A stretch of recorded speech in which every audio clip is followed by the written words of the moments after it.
All right, let's dive right into this explainer. We're tackling a highly requested A-level business masterclass today, specifically topic 3.2.2 on operations management, and we are going to zero in on the rigid metrics of quality. If you want to understand not just what quality is, but how it fundamentally drives a business's strategy and ultimately its profitability, well, you are in exactly the right place. So here's our roadmap for today. We'll be covering the meaning and cost of quality, improvement methods, building analytical chains, sophisticated context, the strategic financial impact, and finally, evaluating these strategies. Section 1, Meaning and Cost.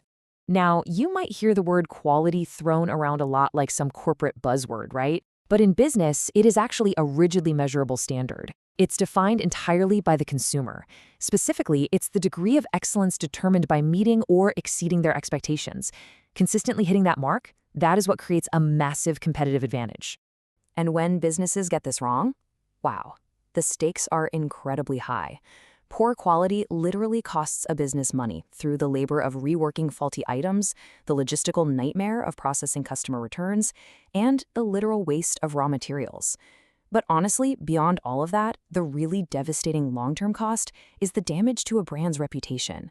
That can permanently erode market share. Moving right along to Section 2, Quality Improvement Methods. Okay, so the biggest distinction you absolutely need to nail down first is the difference between quality control, or QC, and quality assurance, which we call QA. QC is basically an inspection. It's testing products during and after production to catch defects before they ever reach the customer. It's totally reactive. QA, on the other hand, is a proactive, process-wide system. It's about designing a systematic process that ensures standards are met continuously. You're building quality into the product right from step one, rather than just checking for it at the very end. What's really fascinating here is looking at the different collaborative pathways businesses use to actually achieve these standards. You've got total quality management, or TQM, which is a massive cultural shift. It's a continuous improvement approach aiming for long-term customer satisfaction, where literally everyone is responsible. Then you have quality circles, which focus more on the ground level, using small groups of employees who meet regularly to solve specific, day-to-day problems. And finally, benchmarking. This one looks outward. You're comparing your organization's performance directly against industry best practices to figure out exactly where you can improve. Section 3, Task 1, Building Chains. To get those top analytical marks, you need a rock-solid chain of reasoning. You can't just skip to the end. Think of it like a staircase. For example, implementing a lean production system leads immediately to less time and materials wasted. That reduction in waste logically lowers your overall unit costs. Those lower costs then allow for highly competitive pricing, which ultimately achieves the strategic goal of increased market share. You have to literally walk the examiner through every single step. So it's your turn to apply this. Please pause the video now and complete Task 1.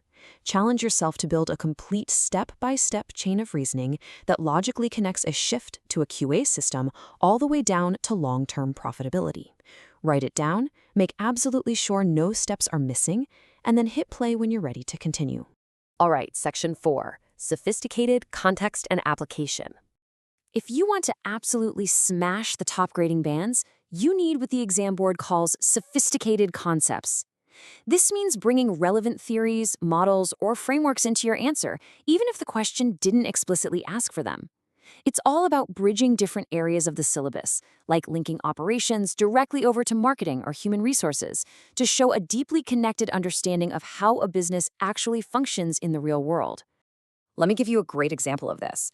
We can link operations straight over to HR theory by setting up what's called an internal customer model, where employees treat the next person in the production line as a valued customer. Employees take genuine ownership of process quality, and guess what? That level of ownership directly satisfies Herzberg's motivators, specifically the desire for responsibility, achievement, and recognition. That psychological boost in motivation increases productivity, which ultimately lowers unit costs. Now that is a sophisticated cross-syllabus connection. Let's put this into practice with a specific context. Please pause the video now and complete Task 2. Farmore Cycles is a fictional worker cooperative, and they're experiencing falling service ratings. Knowing their core values are democracy and honesty, I want you to propose a quality improvement strategy for them. Maybe quality circles, for instance, and justify exactly why it fits their specific culture perfectly. Section 5. strategic financial impact. Let's tie all of this directly to the bottom line. By utilizing robust quality systems, a business naturally produces fewer defects. Fewer defects mean decreased costs for reworking faulty items and processing those pesky returns. This mathematical reduction in waste directly reduces your overall unit cost. And think about it, if your unit cost is lower, but your selling price remains the exact same, you have successfully improved your operating profit margin per sale. It is a direct financial pipeline. And finally, Section 6, Evaluating Quality Strategies. Let's look at a real-world example, the fast fashion giant Shein. Their entire business model relies on incredibly fast turnaround, imitating popular designs, and offering rock-bottom prices achieved through intense lean production. Because of this model, there's a massive amount of friction if you try to apply strict, premium durability standards to their products. Why? Because their customers are buying for the current trend, not for a garment that's going to last them 20 years. So, to get those top-tier evaluation marks, you have to weigh the costs against the benefits in the real world. You must evaluate whether the high variable costs of implementing premium durability standards would actually appeal to a fast fashion customer base that is, frankly, highly price-sensitive.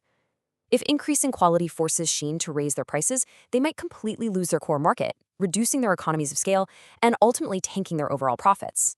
It's a really delicate balancing act. To wrap up our masterclass, I want to leave you with a real brain teaser. Please pause the video now and complete task 3. Provide a fully justified judgment on this. Is maintaining strict total quality management more critical for a service sector business where customer interaction is immediate than for a high-volume, low-cost manufacturing firm like Shein? Weigh both sides of the argument, make a firm decision, and back it up. Thanks so much for joining me on this deep dive into quality, and keep building those analytical chains.